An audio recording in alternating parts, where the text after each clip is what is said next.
Le réseau STIAM Viamonde a créé une activité que nous avons appelée Codemoji et qui combine le codage avec les emojis. Alors, en utilisant Windows, on a un beau clavier avec toutes sortes d'émojis qui sont disponibles. Il y a des bonhommes, il y a des emojis classiques. On peut faire d'autres sélections aussi, comme de la nourriture, des activités ou des véhicules. Et il y a plein de choix, toujours en utilisant Windows et le point.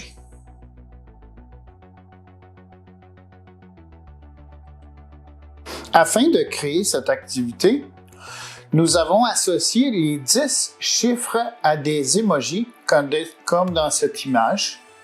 Ensuite, pour créer l'activité, nous avons utilisé un contenu d'apprentissage de première année, soit l'addition de deux nombres jusqu'à 10, c'est la tente B 2.2, et le calcul mental de nombres dont la somme est égale ou inférieure à 20, qui est la tente B 2.3 en première année.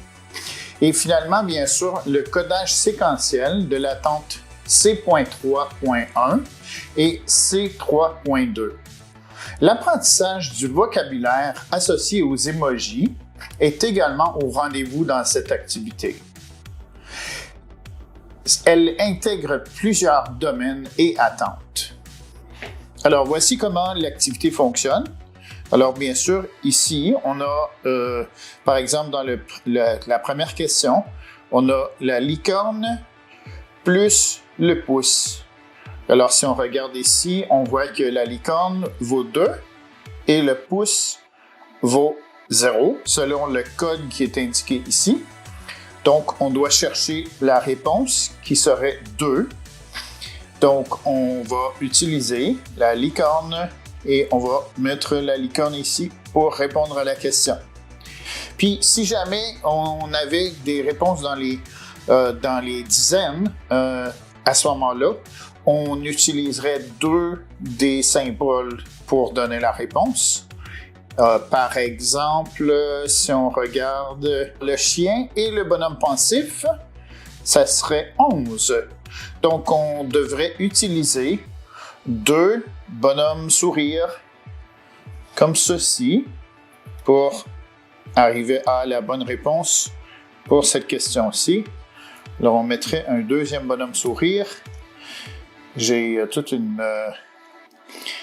bibliothèque de bonhommes ici, donc je peux trouver probablement un bonhomme, un autre bonhomme sourire, voilà, il y en a un ici. Alors, cette question-ci, c'est le bonhomme sourire qui est la réponse. Cette activité est disponible en format PowerPoint modifiable dans le Teams Codage et STIAM M8 pour l'adapter à d'autres années d'études.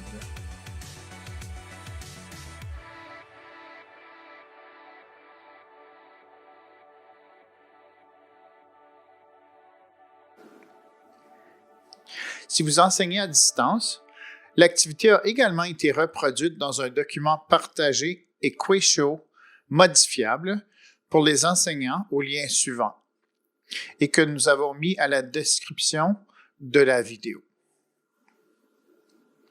Pour obtenir accès à toutes les nouveautés au fur et à mesure qu'elles sont publiées, inscrivez-vous au Teams Codage et STIAM M8 et abonnez-vous à notre chaîne YouTube Aide Pédago.